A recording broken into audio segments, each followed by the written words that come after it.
Welcome back to another scary night tale. Tonight we unravel the chilling story of a babysitter who thought it was just another easy gig until the night took a terrifying turn. A locked room, sinister noises, and a set of rules she should have never ignored. What happens when the growls start and the phone rings? But before we dive into this haunting tale, don't forget to like, subscribe, and share your thoughts in the comments below. Now, let's step into the shadows. I've only been babysitting for about 6 months now. It was an easy way to make money, and it didn't require me to have any real applicable skills. It was slow going at first, but a couple of months ago I hit the jackpot after a young couple from the rich part of my town asked me to look after their 2 kids one Friday night. They paid me $200 to look after their extremely well-behaved children for 3 hours in a house 5 times the size of mine. It was awesome. The young couple must have also thought that I had done a good job because word spread quickly around the rich neighborhood about the nice young lady who was willing to look over your children so you could go out for a night of drinking and fun. And when I say that this neighborhood is one of the richest in our state, I am not exaggerating. Most of the people living there are young couples who have come from a long line of wealthy families. Sometimes I'll babysit for a few hours and make a couple $100. Other times the parents want me to stay the night while they go off and get a hotel room so that they could be away from their kids for a change. That is where I make the big bucks. A couple of days ago, a husband and wife had texted me asking if I could stay the night at their mansion and watch their 7-year-old little girl for them. I happily agreed. If only I knew what I was in for. When the day finally came, I drove my beat-up Jeep Wrangler to the edge of the rich neighborhood and made my way up this private driveway that I had never noticed before, because the entrance was hidden back amongst the trees that surround the entire north side of town. I drove up this steep winding driveway for what seemed like 10 minutes before I finally saw the house come into view. Out of all the houses I've babysat at, this was hands down the most gorgeous one I've ever seen. It was a huge Victorian-style mansion that was covered in dark brown bricks, making it blend perfectly into the woods surrounding it. I got out of my car and made my way up to the front porch where I knocked on this gigantic wooden door. A few seconds later, a beautiful woman in her mid-30s answered and introduced herself as Mrs. Collins. She called her husband down, and shortly after, an extremely handsome man, also in his 30s, came walking down the grand stairway holding an adorable little girl in his arms. The couple seemed very anxious to leave, and even though they were both gorgeous people, I could tell that underneath all their beauty, they were both extremely tired and haggard from having to keep up with their 7-year-old. They were obviously very excited about having an entire night to themselves and couldn't wait to get out of there as fast as they could. Before Mr. and Mrs. Collins left, however, Mrs. Collins handed me several pieces of paper and told me that she had written down a couple of instructions for me to follow throughout the night. She stressed to me how important it was to follow her instructions, and I assured her that I'd give them a look. I waved to the pretty young couple as they made their way down the driveway in their expensive Mercedes, and then closed the door behind me. I gave the instructions a quick once-over before folding the papers and stuffing them into my back pocket. I'll look at them later, I told myself. How stupid I was to do that. Mr. and Mrs. Collins's daughter, Samantha, was a very nice, young girl who warmed up to me almost immediately, and we had spent the next few hours playing games and watching TV. After we finished our 5th episode of Teen Titans Go, I noticed that it was getting late and asked Samantha what her bedtime was. She shrugged, not really giving me an answer, which is when I remembered Mrs. Collins's instructions. I pulled out the folded pieces of paper and scanned through them very quickly when I saw the words, "Samantha needs to be in bed before 8 p.m. I checked the time to find that it was almost 7:45. "Well, it looks like your bedtime is right now," I said. "Lift Samantha up off the couch so I could get her ready." She brushed her teeth, and I tucked her into her California king-sized mattress. I told her good night and was leaving her room when she said something that stopped me in my tracks. "Don't forget to lock my door before you leave," she said. I stopped walking and turned back around toward her, confused. "What do you mean, don't forget to lock your door?" I asked. "Why would I need to lock your door? What if you have to go to the bathroom in the middle of the night?" She looked at me innocently and shrugged her shoulders again. "I don't know, but Mommy always locks my door before I go to sleep. She says she does it to protect me and herself. I don't remember what happens after I fall asleep, but Mommy says that I always try to leave my room at night, which is a bad thing." I looked at her dumbfounded. I didn't know what to say. "Mommy told me that she would leave instructions for you to follow, and locking my door is one of them," she said. "Oh, okay, Samantha, I'll lock your door. Good. Good night, sweetheart," I stammered. She gave me a big smile and rolled over in her bed. I closed her door and noticed that there was a latch drilled into the door frame that would allow someone to lock it from the outside. I closed the latch and then walked back downstairs so I could read the rest of Mrs. Collins's instructions. When I had first seen the pieces of paper, I was under the impression that they were just instructions that told me what shows Samantha is not allowed to watch, or how to operate the surround sound. After I started reading them, though, I realized that I was wrong. I was completely and utterly wrong. "Hello, Annie. I'm so glad that you agreed to stay the night and babysit Samantha for us. She is such an angel, and I am sure that the both of you will get along very well. I know that our house might seem old and scary, but don't worry, because nothing bad will happen to you as long as you follow some simple instructions. Firstly, Samantha needs to be in bed in her room with the door locked before 8 p.m. Do not open up her bedroom door after 8 p.m. I repeat, do not open Samantha's bedroom door after 8 p.m. She will try to convince you to open the door in many different ways. She will cry, scream, and threaten you until you give in. But do not listen to her. She can't hurt you as long as the door is closed. Between 8:30 and 9:30 p.m., make sure you remain in the living room with the lights turned on.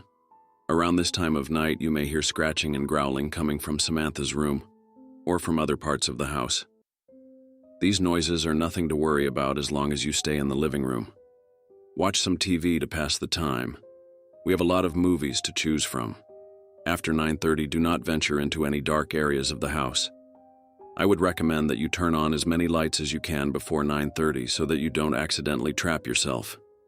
You might begin to see things hiding in the dark areas of the house from time to time, and sometimes they will even try to talk to you. Just ignore them, and they'll eventually ignore you as well. You might also happen to see a pair of yellow cat eyes looking at you through the darkness every once in a while. Do not stare at them for more than 30 seconds. At around 10 p.m., it might begin to sound like there are several people walking around in the basement downstairs. Do not worry, because as long as you stay out of the basement, they cannot get to you. I know it sounds unlikely, but around this time you will begin to feel an overwhelming urge to walk down into the basement.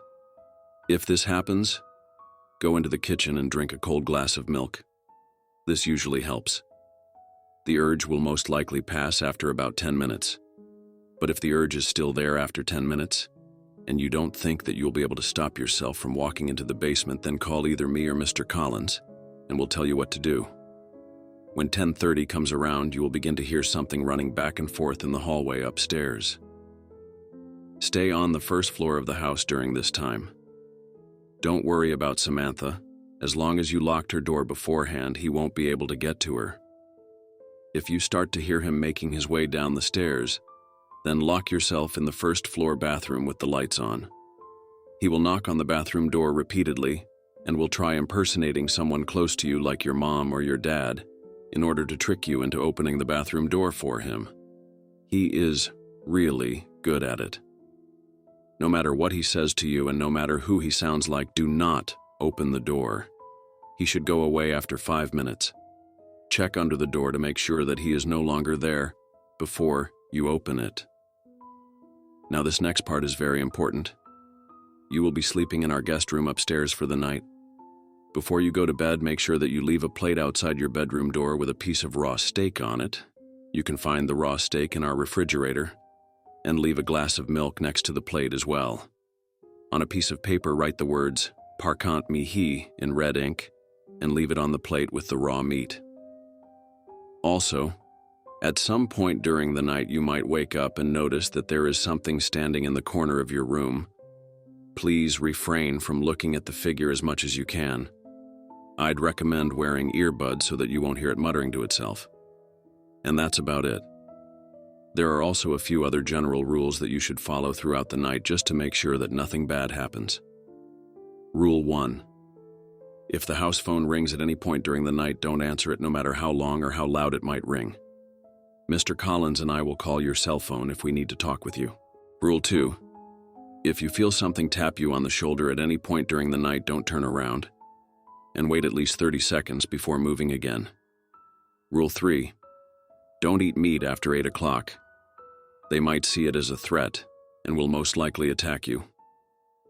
Thanks again, Annie. If you have any trouble or questions, feel free to call me or my husband at any point during the night. If you do call us and a man with a very deep voice answers the phone, hang up immediately and try calling us again. P.S. Throughout the night, you might hear a dog whimpering from somewhere off inside the house. We don't have a dog, so don't go looking for it. I hadn't realized what I'd gotten myself into. It is currently 8:31 p.m. as I'm writing this, and the growling noises just started. It sounds like they're coming from every room in the fucking house. I thought that Samantha's screams from a couple minutes ago were going to be the worst part, but now I can hear her muffled growls from upstairs, and then it spread, as though coming from every wall. I froze in the living room, clutching my phone, too scared to move. Suddenly, a blood-curdling scream echoed through the house. It was Samantha crying out, "Help me! He's in here!" Tears welled in my eyes as I debated breaking the first rule. I couldn't let a child suffer. I rushed upstairs, heart pounding, and put my hand on the latch. Then I stopped. Her cries morphed into guttural growls that didn't sound human. I backed away, trembling. At 10 p.m., the lights flickered. From the corner of my eye, I saw something shift in the shadows near the kitchen. Yellow eyes glinted at me, staring. My breath caught as the figure whispered, "You shouldn't be here." Remembering the rule, I looked away and turned on every light I could find, my hands shaking. At 10:30 p.m., the pounding footsteps began upstairs. Something, or someone, was running back and forth faster than any human could. Then the footsteps started descending the stairs. I locked myself in the first-floor bathroom. Heart racing, a voice called out soft and familiar, "Annie, it's Mom. Open the door, sweetie. It's safe now." My blood ran cold. My mother was miles away. The voice turned guttural, slamming on the door with inhuman force. It snarled, "Let me in, Annie." I cowered in silence, waiting for it to stop. Finally, the knocking ceased. I peeked under the door. Nothing. I knew I couldn't stay. I had to leave, no matter the cost. Grabbing my car keys, I crept toward the front door. The house was eerily silent, but as I passed Samantha's room, I heard faint whimpering. Against my better judgment, I peeked inside through the keyhole. Her room was empty, but the bed was covered in claw marks and blood. A guttural laugh echoed behind me. I spun around to see a tall, shadowy figure with glowing yellow eyes. It lunged at me, and I sprinted down the stairs, nearly tripping. The front door wouldn't budge, no matter how hard I pulled. Desperate, I smashed a nearby window with a chair and climbed out, cutting my arms and legs on the glass. As I stumbled toward my car, I glanced back at the house. Samantha stood in the broken window, her eyes glowing yellow, a sinister smile on her face. Her voice echoed in my head, "Come back soon, Annie." I sped down the driveway, not daring to look in the rearview mirror until I reached the main road. When I finally did, there was no sign of the house, just an empty clearing where the mansion should have been.